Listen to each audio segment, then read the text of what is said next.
মধ্যপ্রাচ্যের আকাশ আজ কেমন যেন বারুদের গন্ধে ভারী হয়ে আছে। যেখানে একসময় শান্ত দিগন্ত দেখা যেত, সেখানে এখন শুধুই আগুনের শিখা আর কান ফাটানো বিস্ফোরণের শব্দ। যা নিয়ে এতদিন আশঙ্কা করা হচ্ছিল, মনে হচ্ছে ঠিক সেটাই ঘটতে শুরু করেছে।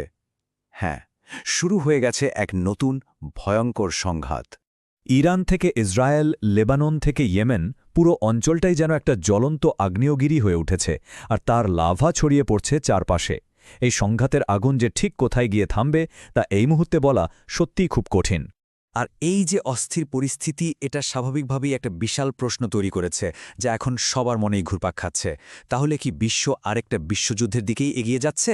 চলুন আজ এই জটিল সংকটের গভীরে যাওয়ার চেষ্টা করি এবং এর সুদূর প্রসারী প্রভাবগুলো বোঝার চেষ্টা করি। তো প্রথমেই দেখে নেওয়া যাক ঠিক এই মুহূর্তে রণক্ষেত্রে কি ঘটছে। তেল আবিব থেকে তেহরান, সত্যি বলতে কোথাও শান্তি নেই। আকাশ ছেয়ে গেছে যুদ্ধের কালো মেঘে, আর মাটি কাঁপছে একের পর এক আক্রমণে। দেখুন, এই আক্রমণ কিন্তু শুধু সংখ্যার খেলা নয়, এর পেছনে আছে একটা সমন্বিত কৌশল। ব্যাপারটা কি হচ্ছে? একদিকে ধীরগতির কামিকাজে ড্রোন পাঠিয়ে আকাশ প্রতিরক্ষা ব্যবস্থাকে ব্যস্ত রাখা হচ্ছে, আর ঠিক সেই সুযোগেই আকাশ ফুঁড়ে নেমে আসছে প্রচণ্ড গতিশীল ব্যালিস্টিক মিসাইল। ইসরায়েলের আয়রন ডোম, যেটা কিনা বিশ্বের অন্যতম সেরা একটা প্রতিরক্ষা ব্যবস্থা, তাকে একই সঙ্গে একাধিক দিক থেকে আসা হুমকি সামলাতে হচ্ছে। এই মিশ্র আক্রমণ তার কার্যকারিতাকে এক কঠিন পরীক্ষার মুখে ফেলে দিয়েছে।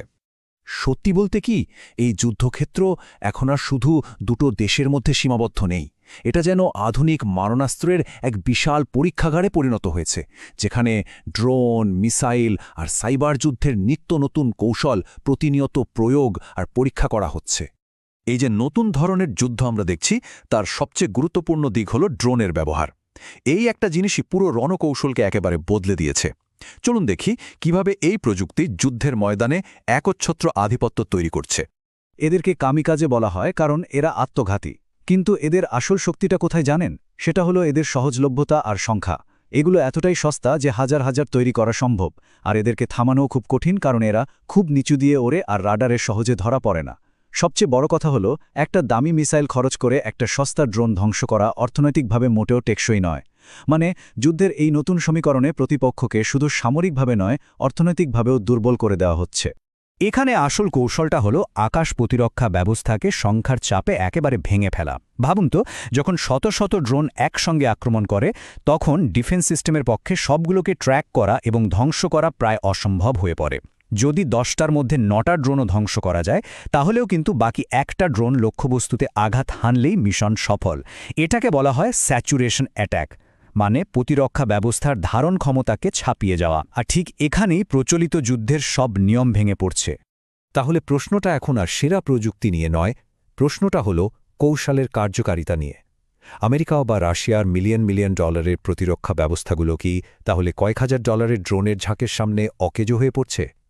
এই অসম লড়াইটাই কি আধুনিক যুদ্ধের ভবিষ্যৎ, যেখানে প্রযুক্তির চেয়ে সংখ্যা আর কৌশলই বড় হয়ে উঠছে? এই লড়াইয়ের আজ কিন্তু শুধু যুদ্ধক্ষেত্রেই সীমাবদ্ধ থাকছে না, এর প্রভাব ছড়িয়ে পড়ছে বিশ্বজুড়ে, বিশেষ করে বিশ্ব অর্থনীতির সবচেয়ে সংবেদনশীল জায়গায়, মানে তেলের রাজনীতিতে। এটাই হলো কঠিন বাস্তবতা। যখন মধ্যপ্রাচ্য জ্বলে, তখন তার তাপ সারা বিশ্বে ছড়িয়ে পড়ে। কারণটা খুব সহজ, বিশ্বের জ্বালানি সরবরাহের একটা বিশাল অংশ এই অঞ্চলের ওপর নির্ভরশীল, আর এর প্রথম প্রভাবটা দেখা যায় বিশ্ব অর্থনীতিতে।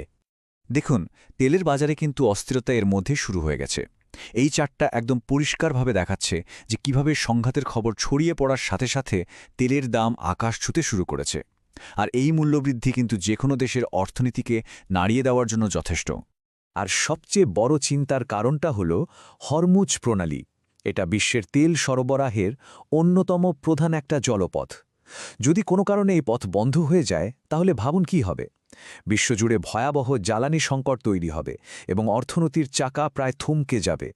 এখন এই যে ক্ষমতার দাবার ছক, এখানে বড় বড় শক্তিগুলো কি ভাবছে? আমেরিকা কি সরাসরি এই যুদ্ধে জড়িয়ে পড়বে? চীন আর রাশিয়া তাদের নিজেদের কৌশলগত আর অর্থনৈতিক স্বার্থ রক্ষায় ঠিক কী অবস্থান নেবে? এই মুহূর্তে গোটা বিশ্বের ভাগ্যই যেন এক অনিশ্চয়তার সুতোয় ঝুলছে। আমরা আলোচনার প্রায় শেষ পর্যায়ে চলে এসেছি। এখন প্রশ্ন হল, এই ধ্বংসাত্মক সংঘাতের শেষটা কোথায়, আর এর চূড়ান্ত পরিণতি বা কী হতে পারে? এই কথাটা আমাদের একটা চিরন্তন সত্য মনে করিয়ে দেয়। ইতিহাস সাক্ষী, যুদ্ধ কখনো কোনো স্থায়ী সমাধান আনেনি, বরং নিয়ে এসেছে অপরিমেয় ধ্বংস আর মানবিক বিপর্যয়। মধ্যপ্রাচ্যের এই আগুন কি শেষ পর্যন্ত শান্তির কোনো পথ দেখাবে, নাকি সবকিছু পুড়িয়ে ছারখার করে দেবে? আর তাই শেষে একটা অমীমাংসিত প্রশ্ন কিন্তু থেকেই যায়। প্রযুক্তিনির্ভর যুদ্ধের যে উত্থান আমরা দেখছি, এই ড্রোন আর মিসাইলের গর্জন কি আদৌ থামানো সম্ভব, নাকি বিশ্বকে এক নতুন আরও ভয়ঙ্কর বাস্তবতার জন্য প্রস্তুত হতে হবে, যেখানে যুদ্ধ আকাশ থেকে নেমে আসবে শুধু একটা বোতামের ক্লিকে?